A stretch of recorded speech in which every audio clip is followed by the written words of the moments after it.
Poland is hands down the most requested country in the comments, by a lot, and once I started doing the research, I completely understood why you guys kept asking. I finished this video 2 days ago and I'm still not over it. That's only happened to me with a couple of countries. Today you're going to understand why. Welcome to the dark side of Poland's internet. I want you to picture something. You're scrolling TikTok.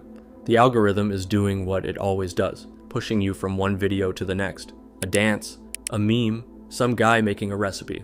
And then, with zero warning, a live stream pops up. There's a man, there's a 7-year-old boy, and the man is pinning the kid against the couch with his full body weight, pressing his hands around his neck. The boy cries, kicks, screams his mother's name.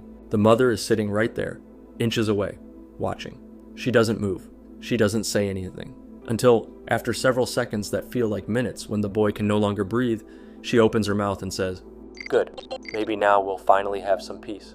That's not a scene from a horror movie. That's not leaked private footage. That's a live stream, public, on TikTok, where anyone could watch it, where in fact a lot of people were watching it at that exact moment, and some of them were sending money. Welcome to the world of patostreaming, and welcome to Poland, the country where this phenomenon reached a scale that has no parallel anywhere else in Europe. The name pretty much tells you everything you need to know. Pato comes from patologiczny, pathological from the Greek pathos, meaning suffering. Streaming, you already know that one. Together they form a word that Poles coined themselves to describe something they didn't quite have a legal or social framework for yet, but recognized immediately when they saw it. A patostream is, at its most basic, a live broadcast, or recorded video, where the content is deliberately violent, degrading, illegal, or pathological, and it's designed to be watched, to generate reactions, to make money. This isn't stumbling across a street fight someone accidentally caught on camera. The patostreamerzy, that's what you call the people who make this content, plan their streams. They announce them. They build audiences. They have moderators. They have active donation accounts. While chaos plays out on screen, while someone is screaming, crying, bleeding, the donations roll in like it's an esports championship. Where did it all start? Researchers trace the roots of the genre to Russia and Ukraine, where in the early 2000s, streamers began broadcasting their drinking binges, fights, and public humiliations. But it was in Poland where the phenomenon mutated, grew, and developed its own identity at a scale that left the rest of the world speechless. Why Poland specifically? There's no single answer. Part of it has to do with the country's massive internet penetration, especially among young people. Part of it has to do with social inequality. Neighborhoods where hopelessness is the norm, and fame, any kind of fame, feels like the only way out. And part of it comes down to something harder to quantify, an audience culture that, instead of looking away, stayed, donated, asked for more. A 2023 report from Poland's National Research Institute NASK found that 1 in 4 Polish teenagers watches patostreams regularly. Almost half, 48.4%, encounters this content after just a few minutes of scrolling, pushed by the platform's own algorithms. The same report found that 4 minutes after creating a new TikTok account with a teenage range age, the algorithm was already surfacing patostreaming content. 4 minutes, and most parents had no idea. To understand why patostreaming is so hard to stop, you have to understand how it's built, because it isn't an accident, it's a system. At the top of that system is the patostreamer, the central figure, the creator. It might be a man drinking himself unconscious on camera. It might be a couple broadcasting their domestic fights. It might be a group of people humiliating a third party, while viewers dictate what happens next in exchange for donations. The content varies, but the logic is always the same. The more extreme, the more attention. The more attention, the more money. Donations are the economic engine of the whole thing. Viewers, many of them teenagers with prepaid cards or access to their parents' payment methods, send money in exchange for specific actions. A fight, a particular humiliation, something that crosses a line that hadn't been crossed yet. The most popular streamers were pulling in the equivalent of thousands of dollars per stream.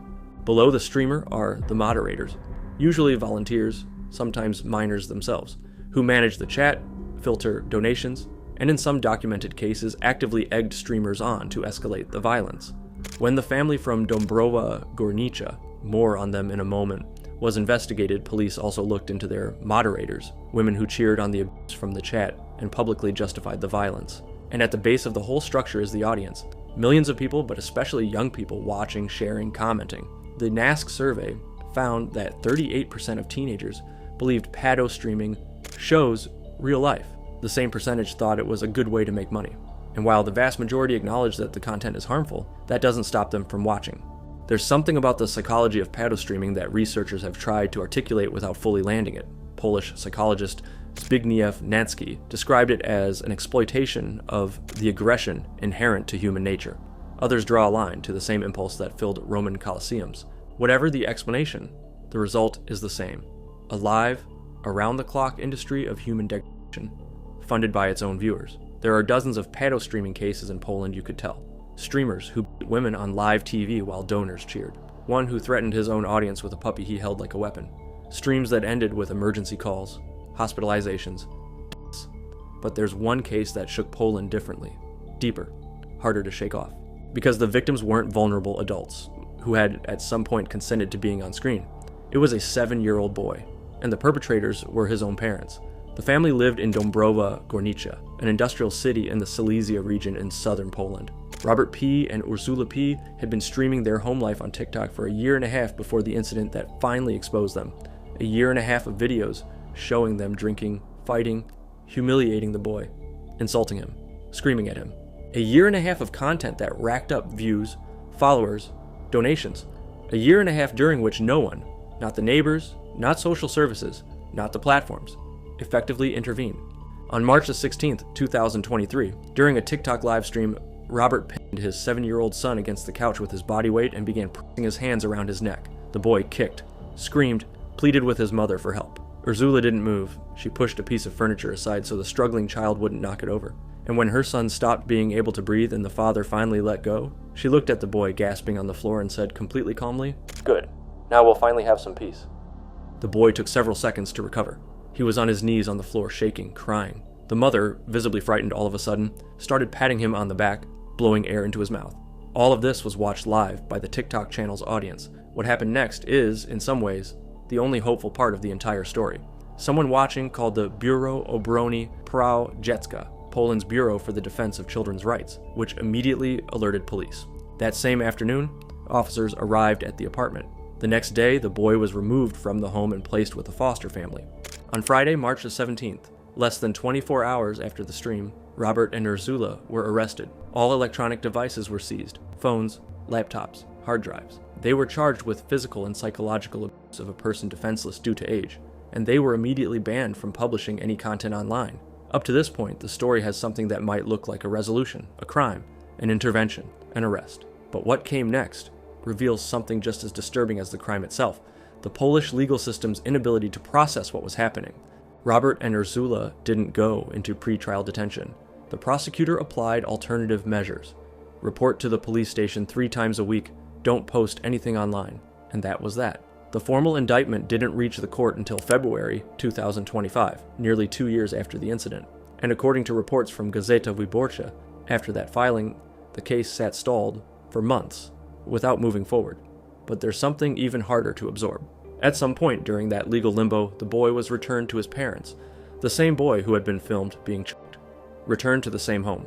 The case ignited a national debate in Poland about whether existing laws were adequate to prosecute patostreaming. The near-unanimous answer from legal scholars: no. Most of the violent acts were already illegal. Child abuse, assault, harassment. But the specific act of monetizing that violence, of building an audience around it, of having moderators in a chat actively inciting escalation, that had no legal name, no specific criminal category. In 2023, the Justice Ministry at the time promised dedicated legislation. By 2025, the Polish parliament was seriously debating the criminalization of patostreaming as a standalone offense, with penalties ranging from 6 months to 10 years in prison depending on the severity of content and whether minors were involved. As of March 2026, when we're recording this episode, that bill is still being debated. The Dąbrowa Górnicza case is the most well-known because it involves a child, but it would be a mistake to treat it as an exception. In Bytom, also in Silesia, 2 patostreamers known as Kowiak and Tuchnik live-streamed themselves accusing young, intoxicated women in an apartment. One of them hit a woman with a bottle in a hotel room in the nearby city of Gliwice the following day.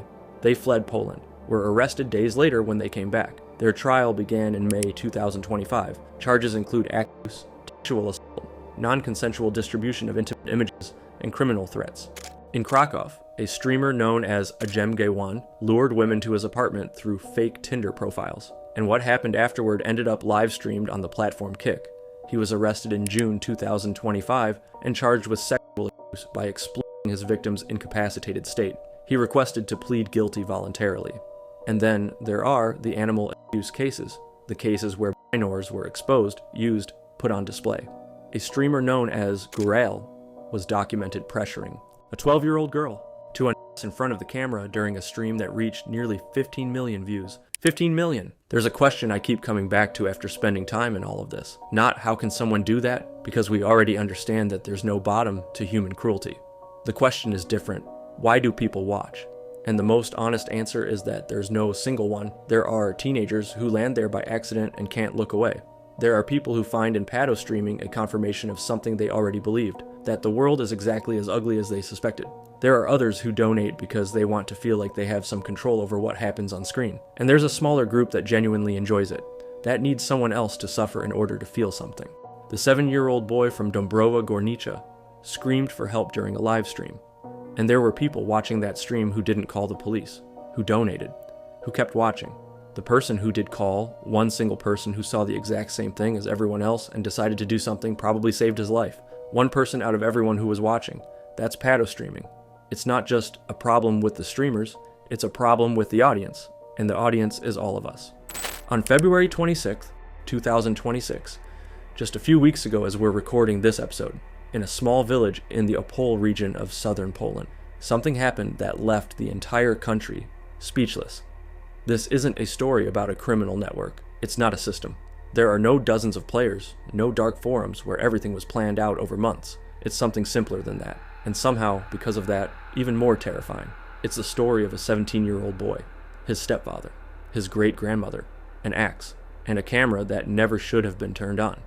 And the internet. Because without the internet, nobody outside that village would have ever known exactly what happened inside that house. Welcome to Kadłub. Kadłub is the kind of place that doesn't show up on any tourist map. A small village in the Strzelce Opolskie district in the Opole region of southern Poland, close to the Czech border, surrounded by fields and forests, with the quiet streets you'd expect from any rural community where everyone knows everyone and nothing, on the surface, seems out of place. It was exactly that kind of place. The kind where neighbors say, after something happens, that they never saw it coming, that the kid was quiet, closed off, never caused trouble, never raised his voice.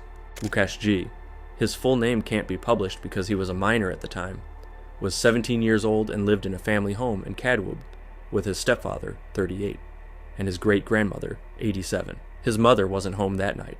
About Łukasz, the neighbors who spoke to the press afterwards said the usual things. He was calm, didn't have many friends, spent a lot of time in his room.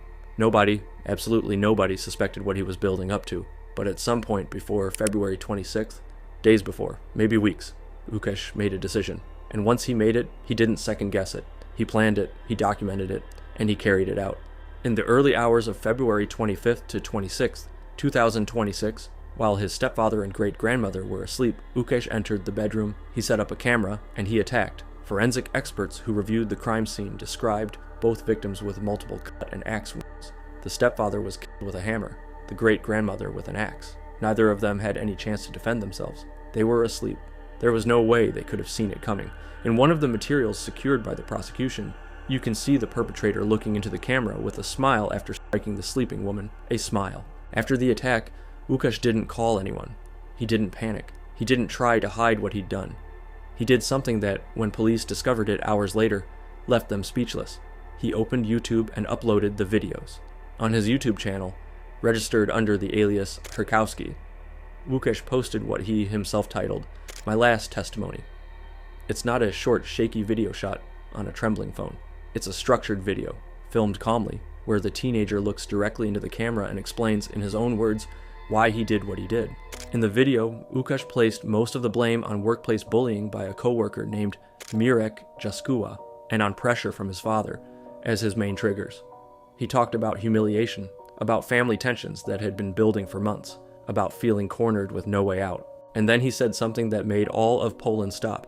"In my opinion, murder is part of life." He said it with the same calm you'd use to share your opinion on the weather. No drama, no emotional breakdown. During his arrest, He was unusually calm, didn't resist, was unarmed, and didn't explain anything to police. The exact same calm you see in the video. He uploaded the testimony. He uploaded the footage of the crime. And then he walked out of the house. He fled into the fields and forests surrounding Kadłub.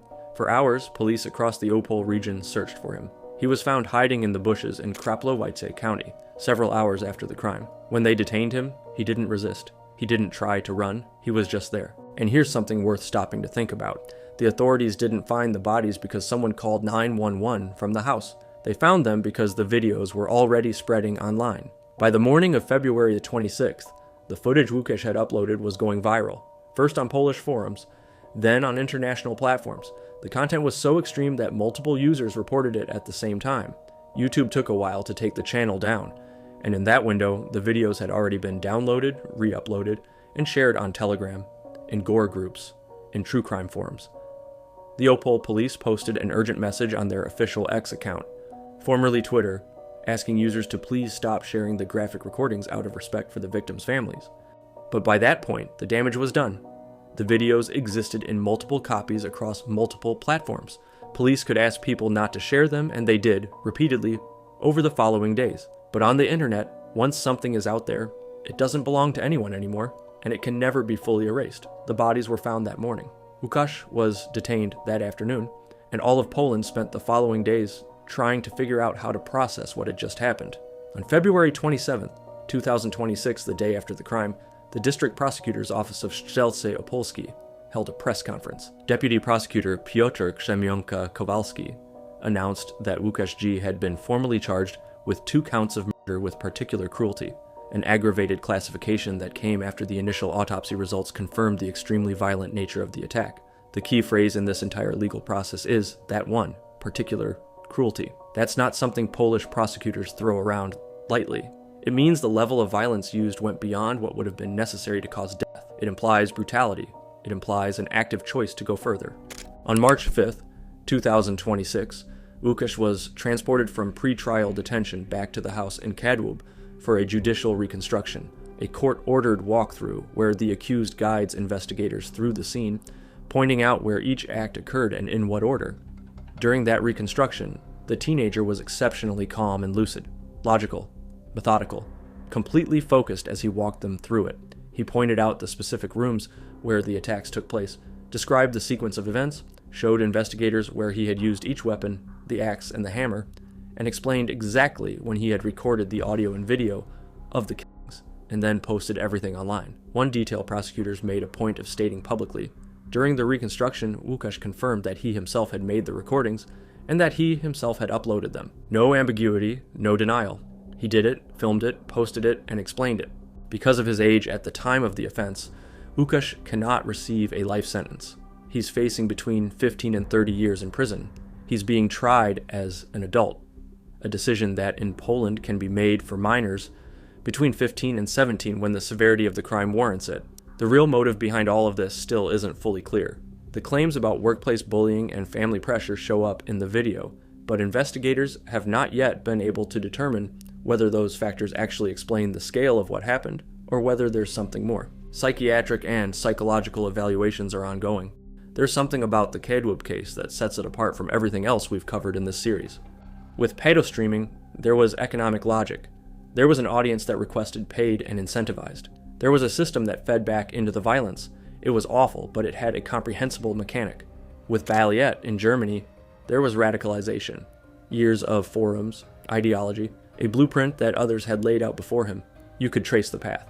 But Łukasz G. wasn't a patostreamer. He didn't have an audience paying him. He wasn't radicalized in any known network. He was a 17-year-old kid in a small town in southern Poland who planned a double murder, carried it out in cold blood while his victim slept, and then opened YouTube, the same platform anyone uses to watch cooking tutorials or music videos, and uploaded the footage. Why did he upload it? That's the question that still doesn't have a satisfying answer. Some analysts point to true crime and gore culture online, a generation raised on extreme content, for whom documenting and posting has become an almost automatic reflex. Even when what's being documented is a crime, you committed yourself. Others point to the search for notoriety, the distorted, terrifying idea that uploading that video was a way to be seen, to matter, to leave a mark, and others just say they don't know. that there are cases where the human mind reaches such a dark place that the usual explanations stop being enough. What is certain is this: without the internet, that video would never have existed beyond the walls of that house in Kadłub. Police would have found it as evidence. It would have sat in a case file. The victims would have had at least that much: the protection of their deaths not becoming a spectacle for strangers around the world. But with the internet, that video existed. It spread. It was seen by thousands of people before YouTube took it down. And it's still out there, in copies and mirrors, in the darkest corners of the web. We started this Poland series talking about patostreaming, a phenomenon built on audience, on money, on the incentive of being watched doing something horrible. And we're ending it with Kadłub, where there was no paying audience, no network pulling strings, no one egging him on from a chat, just a kid, an axe, a camera, and the decision to upload everything before walking out the door. What connects both cases isn't the motivation, it's not the method, it's the internet, the same platform, the same upload button, the same infrastructure we all use to share birthday photos or watch shows on a Sunday night. The internet doesn't create monsters, but it gives them something they never had before: reach, permanence, the certainty that what they did will outlive them, that it'll find people they never met, that it'll exist on some server somewhere in the world long after everything else is gone. That's the most disturbing part of all of this. Not the violence itself, it's the immortality the internet gives that violence. Łukasz's great-grandmother was 87 years old.